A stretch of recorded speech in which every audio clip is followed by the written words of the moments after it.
This is a video for accelerated geometry for the first section in Unit 7, which is on conditional probability. Section 7-1 is on independent and dependent events. Key vocabulary in this section is independent events, dependent events, conditional probability.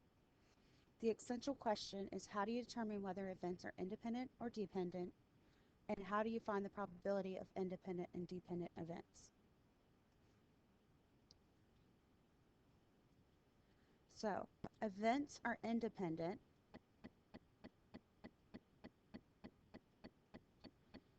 if the occurrence of one event does not affect the probability of another. So, for example, if you have a coin that is tossed, it landing on heads up on the first toss and it landing on heads up on the second toss are independent events. This is because the outcome of one does not affect the outcome of the other. So tree diagrams are helpful for us to find, not only help us with the probability of independent events, but it also helps you find sample spaces when you have more than one event happening. So if we take a coin and we flip it twice, on the first toss you can get heads or tails. But if I got a heads on the first time, then I can also get heads or tails on the second time. If I got a tails on the first time, then I can get heads or tails on the second time. So if I wanted to know what the sample space was for this event, then I could say that I could get a heads or a heads followed by a tail followed by a head, and then a tail and a tail. And you can see that there are actually 4 outcomes for this sample space. Probability of independent events. If event A and event B are independent, then the probability of A and B is just the probability of A times the probability of B. Also, we need to make sure that we make note that we will not always see it written out as A and B. It will often be written out as A intersected with B. And again, that symbol means intersection, and it means and. So we just take the probability of A and multiply it times the probability of B. So for our examples of independent events, we have a 6-sided cube, and it's labeled with numbers 1, 2, 2, 3, 3, and 3. 4 sides are colored red, and 1 side is white, 1 side is yellow. First, I want to know what is the probability of tossing a 2 and then tossing another 2. So again, I know these are considered independent because whatever I get on the first toss does not affect what I get on the second toss. So essentially what this is asking is the probability of getting a 2 intersected with a 2. So since they're independent, it's just the probability of getting a 2 times the probability of getting a 2. So if we look at our sample space, there's 2 possible ways to get a 2 out of 6 possible numbers. And then again, we have 2 out of 6. And when we multiply fractions, we multiply straight across, so that gives me 4 out of 36, which reduces to 1 out of 9, which is 0.111 or 11.1%. Tossing a red, then a white, then a yellow. So again, because I get a red on the first toss doesn't change anything about getting a white on the second toss, which doesn't change the probability of getting a yellow on the third. So I want the probability of getting a red intersected with a white intersected with a yellow. So it's just the probability of a red times the probability of a white times the probability of a yellow. So if we go back, there were 4 sides that were red out of the 6. There's 1 side that was white and 1 side that was yellow. 4 times 1 times 1 is 4. 6 times 6 times 6 is 216. And that reduces to 1 out of 54, which is 0.019 or 1.9%.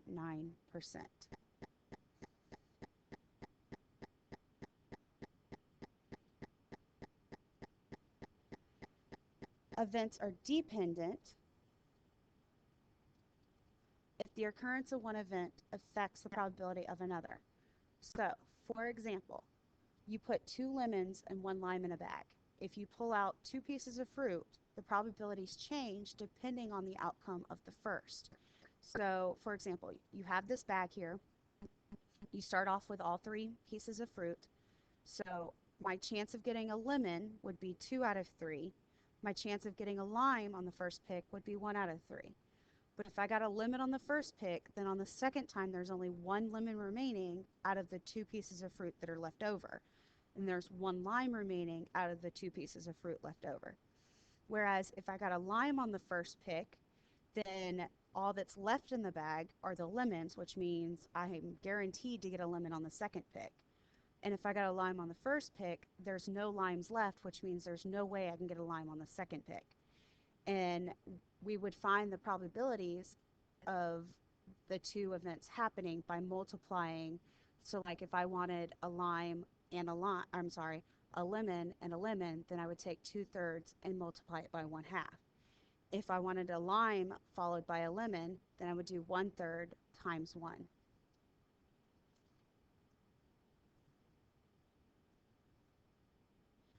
Okay, so to find the probability of dependent events, you can use what we call conditional probability.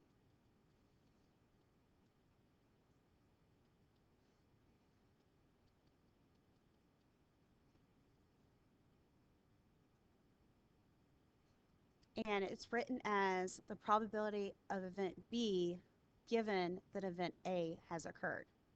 So if, if event A and event B are dependent events, then the probability of A intersected with B is equal to the probability of A times the probability of event B occurring if A has already happened.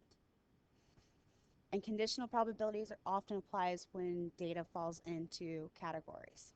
We'll talk more about that when we talk about two-way tables in section 7-2. So, some examples of dependent events. You have 2 number cubes that are rolled. One is white and one is yellow. Explain why the events are dependent and then find the indicated probability.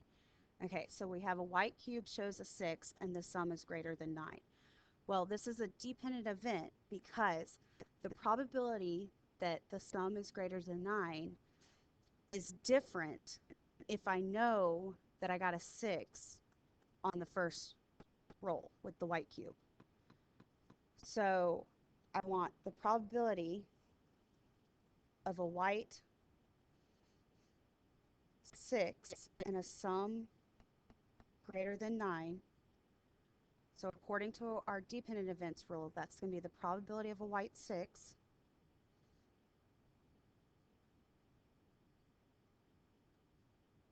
times the probability of a sum greater than 9 if I got a white 6, or given that the white 6 has already happened. So there's only 1 6 on the white cube, so you have a 1 out of 6 chance of getting a white 6. So knowing that I have a white 6, the chances of getting a sum greater than 9, on the other cube, to get a sum greater than 9, you would have to get a 4, a 5, or a 6. So that leaves us with a 3 out of 6 chance of getting a sum greater than 9, knowing that we had a 6 to begin with. So multiply that out, we get 3 out of 36, which is 1 out of 12, which is 0.083, or 8.3%. Okay. The next one, we have the probability that the yellow cube shows an even number and the sum is 5. On this one, it might be better if you make a sample space really quick, so I'm going to pause the video and do that. Okay, so my sample space, the yellow numbers, of course, is the yellow cube, and the black numbers are representing the white cube. So first thing we know that this is a dependent event because the sum equals 5 is going to be different if I have an even number on the yellow cube for sure. So we have that the probability of a yellow even and a sum equal to 5 is going to equal the probability of a yellow even times the probability that the sum equals 5, given that I have a yellow even. Kind of ran out of room. So how many even numbers are on the yellow cube? You have the numbers 2, 4, and 6. So you have a 3 out of 6 chance of getting a yellow even. Now, if I have a yellow even, so I'm looking at this row here, or should I say this column, the column of the yellow 4, and the column with the yellow 6. So how many total outcomes do I have there? There's 6 here, 6 here, and 6 here, which makes 18. And of those 18, how many have a sum equal to 5? You have the yellow 2 with the white 3, or you have the yellow 4 with the white 1.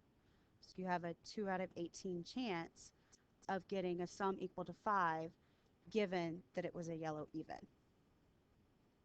So if I multiply these out, 2 times 3 is 6. 6 times 18 is 108.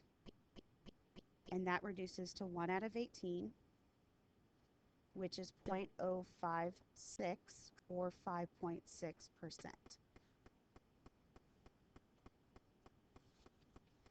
Okay, so how do we know whether it's independent or dependent?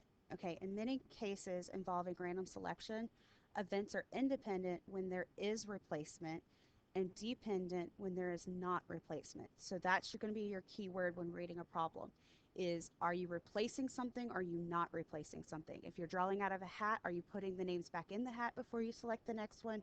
If you're drawing from a deck of cards, are you putting the card back in the deck before you pull the next one? And so forth. Also, please remember that a standard card deck contains 4 suits, 13 cards in each. The face cards are considered the jacks, the queens, and the kings. So, we have 2 cards are drawn from the deck of 52. Determine whether the events are independent or dependent, and then find the probability. So, we're selecting 2 hearts when the first card is replaced. So that right there is our keywords telling us that this is going to be an independent event. So we want the probability of 2 hearts. So we're having a heart and a heart. And since it's independent, it's just the probability of a heart times the probability of a heart. So there are, you look at your little diagram here, there are 13 hearts out of the 52 cards. And since it's independent, the second one is still 13 out of 52. Multiply that out, we get 169 over 2704, which reduces to 1 out of 16, or 0.0625, or 6.25%. Selecting 2 hearts when the first card is not replaced. So there's our keywords that tell us that this is a dependent event. So now the probability of a heart and a heart is going to equal the probability of a heart times the probability of getting a heart on the second time, knowing that I got a heart on the first pick. So to start with, you have 13 hearts out of the 52 cards. Now, if I got a heart on the first pick, that means instead of having 13 hearts, you now have 12. And since the card was not replaced, instead of having 52 cards, you now only have 51 cards. So if we multiply that out, we have 156 out of 2652, which reduces to 1 out of 17, which is 0.059 or 5.9%.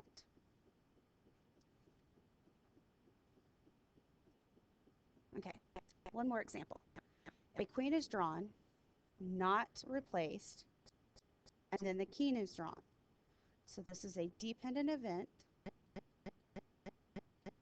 So we want the probability of getting a queen and a king.